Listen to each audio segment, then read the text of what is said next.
Chapter 24, page number 219. With a long stride and rolling muscles made strong from years of walking through the mountains, Jacob reached the top of the range and peered down into the stone valley where snow lay in drifts. This high up, the land stayed gripped by winter. Permafrost gleamed in the early morning sunlight, and Jacob's breath spilled out of him in gray patches of fog. After leaving Kandahar, he had abandoned the SUVs when they could no longer hold the trail that wound up into the mountains. Then they'd cover them with tarps and snow and dirt, so they couldn't be easily tracked by the drones Jacob was certain the Westerners had launched. He had prepared for that, though arranging for other outbreaks of violence that would occupy the attentions of his enemy. That morning at first light, Jacob had taken out his prayer rug and given thanks that his mission had borne the fruit that it had, and he asked that he be kept strong enough to pursue his goals. Finished, once more filled with the certainty that he was upon the chosen path, he rolled his prayer rug and gotten his caravan into motion. Only an hour into their journey on foot, they had been met by warriors with donkeys. The pack animals carried food and ammunition. The only donkey in Jacob's party carried Jonathan Sebastian. The journalist clung to the surly little beast like a man holding on to a life raft in a rugged sea. When Sebastian had first seen the donkey and had been told he would be riding, he'd been thankful. The man was used to the soft life, just sitting in furnished quarters and pontificating on whatever story or angle he'd been given. His days of being in the field were long behind him. The hour or so of walking that he'd had to endure since leaving the vehicles had sapped much of his strength and energy. Now, given the grimace on his face, Jacob was willing to wager that the Sebastian was torn between believing the donkey was a blessing, or even worse, torment, that walking through the frozen mountains. The journalist was also a rider. He sat uncomfortably on the donkey and shifted in an effort to find better seating. Is that where we're going? Sebastian pointed down into the valley where small mountain homes occupied the relatively flat lands. All of the homes butted up against the mountains. Jacob shifted the AK-47 on his shoulder and peered at the journalist. Yes. What's down there? The reason we have come. Sebastian grimaced and shifted again, and then started to dismount. Jacob held up a hand, freezing the man in place. Stay on the animal. If you get off now, you will not have the strength to get back on. Looking pained, Sebastian adjusted himself. Bored, the donkey flicked its ears. I can't guarantee that I can ride much longer. I'm too old for this.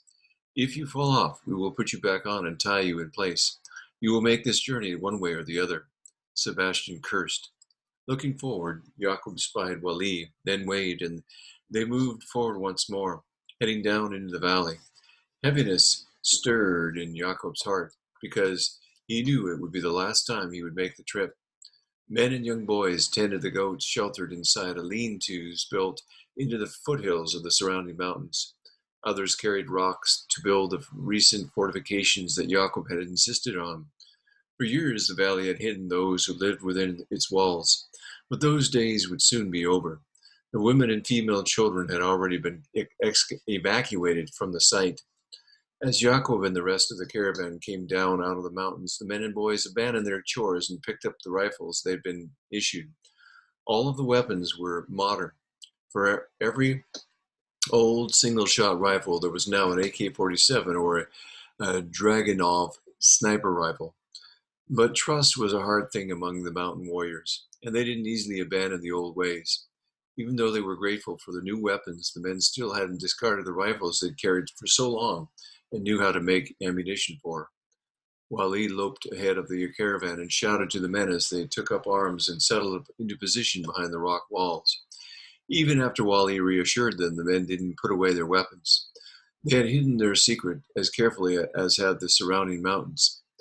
Sahibi, one of the men who had trained Jacob from the time he was a boy, stood at the forefront of the group. In his 60s, the old man was wiry and quick. His long beard was more gray than black these days, and he looked as weathered as the mountains. Zalme, it is good to see you. Stepping forward, Jacob allowed himself to be briefly swallowed in Yahibi's strong embrace. It is good to see you, too. 222. Sahibi released him and stared at the caravan. His iron hard face was implacable. You have brought a visitor? Yes. A somber look lent an edge in Sahibi's features. This is the man you sought in Kandahar? Yes. Then God has blessed you with success. I have been so blessed. I have so been blessed. Sahibi nodded, but he didn't look pleased.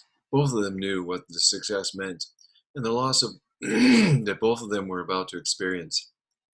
Your father would be proud. Perhaps, but he will know, as I do, that this is the will of God. I am merely an instrument. Soon we will drench our blades in the blood of the unbelievers. Please, go in and make yourself comfortable. Sahibi waved to one of the stone homes.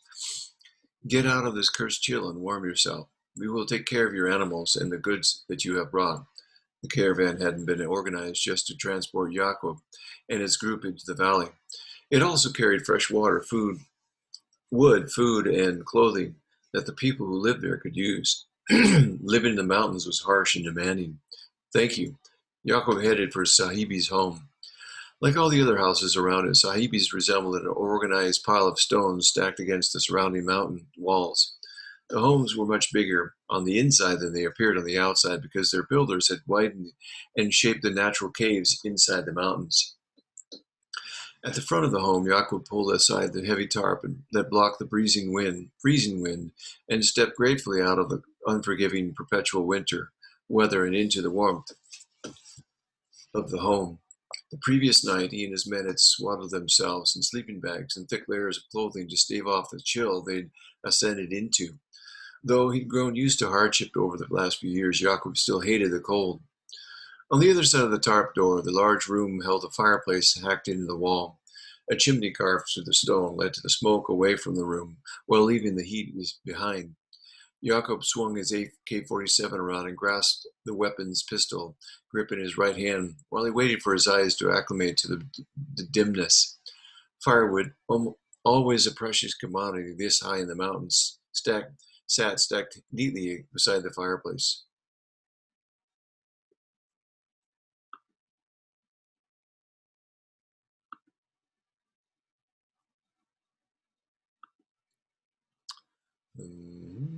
Lost my place for a second, excuse me.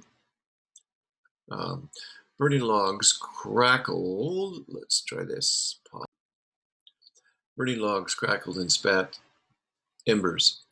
A heavy hung from an iron bar near the flames, just close enough to keep the contents warm. The familiar robust scent of Chorwa Egoist beef and bean soup tantalized Jacob's nose. His stomach growled in response. A young boy sat near the fireplace and tended the fire and the soup. He gazed up at Jacob with dark brown eyes. Would you like something to eat? Perhaps in a while. Jacob divested himself of his thick outer coat, throwing it into a pile near the door. Is he resting? Yes. Jacob stepped through the doorway on the left and into another room. He paused there at the entrance to study the room's lone occupant. Despite the smell of the soup and the wood smoke that permeated the dwelling, a strong odor of death also hung over the other room. In his heart, Jacob believed no other man could have clung so fiercely to life. That kind of strength demanded a special conviction and desire for revenge. On the thick pile of sleeping bags and bedding, in the center of the room was a frail, incomplete stick of a man. Despite the number of blankets, the way they clung to their sleeping figure revealed the absence of the man's arm and leg on his right side. His left arm lay over the top of the blankets, a gnarled, scarred, and bony testament to the life of violence its owner had led. Years and infirmity had turned the old man's beard and hair white as snow and paled his features. His face had withered away to an edged, hawk-like profile. Burn scarring traced his right cheek and temple, so thick that the beard and hair no longer grew in those areas, and his ear was a burned and twisted thing that no longer worked. A black patch covered his right eye, and fluid wept continuously from the socket. His left eye open, and then the hawk-like face turned towards the door. Despite the man's weakness, his gaze was fierce and unforgiving. Zalme? The voice was a hollowed-out croak that sounded as if the man was still carried with him the smoke from the fire that had burned him so badly.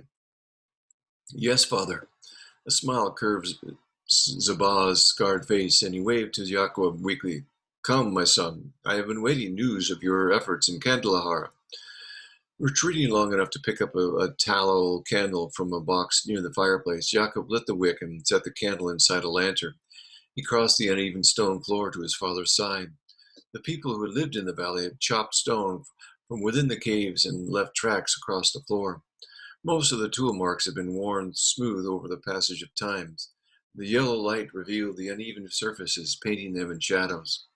Kneeling beside his father's bed, Jacob set the lantern to one side and took the emaciated claw of the old man's held up to him. The flame played over Salabah's ravaged face. Years of frailty and sickness had eroded the flesh on the old man's hand, leaving only his skin over tendon and bone. But Sabah maintained a supernatural strength. It is good to see you, my son. It is good to see you, father. Every time Jacob had left the mountain village since his father's tragic wounding, he had expected that to be the last time he would see the man. On each occasion, he felt convinced that he would return only to find a grave that marked his father's passing. Your mission? God has blessed me. A ghost of the old smile pulled up out of shape by the burn scar and twisted the man's lips.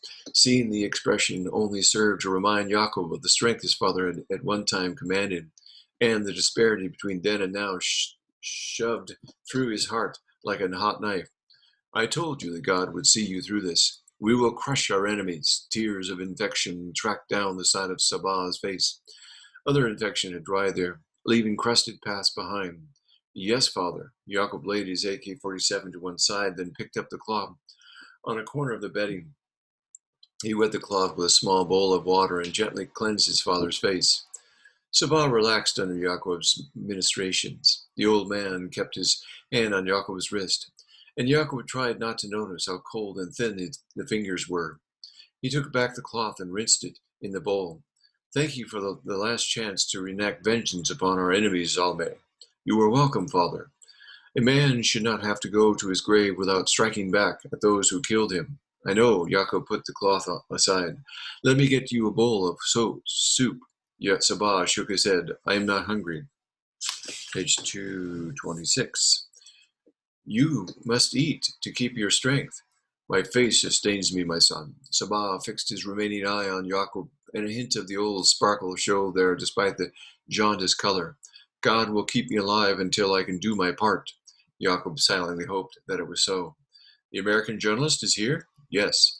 Then, help me get dressed so that I may see him. We have much to do to prepare, and our enemies must be nipping at your heels like hounds. Of course. Gently, Jacob pulled back the bedding and covers to reveal his father's crooked and wasted body. Since the attack, Sabah had never been the same. The loss of his arm and leg were only the most apparent of the injuries that the old man had suffered. Burn scarring covered a lot of his body, especially his other leg, charring into the musculature to leave the limb withered and twisted, unable to support his weight. His breath came hoarse and ragged, and he often got lung infections that left him wheezing for days until antibiotics fought the fluid from his airways. Jacob did not know how many times his father had nearly died over the past years. The doctors whom he had brought to see Sabah always left amazed at the old man's resolve and seemingly bottomless reservoirs of recovery. Sometimes, during his weaker moments that he was not proud of, when he'd sat at his father's side and listened to him fight for his breath, Yaakov had thought of picking up a pillow and pressing it down over Sabah's face. He wouldn't have had to hold it there long, just until his father slid from this life into the paradise that Yaakov was certain awaited him. The temptation was great. In God's grace, in Firdaus, Sabah would once more be whole, and he would live among the virgins in a house made of gold and silver and pearls. It would be a magnificent dwelling. Then, when Sabah had finished his war with the Westerners, he would join his father there, when Yaakov did. But such a sin would surely have left him bound for Jahannam, also known as that which breaks to pieces and blazing fire. Now, though, his father's course was nearly run, and he would end it as a warrior.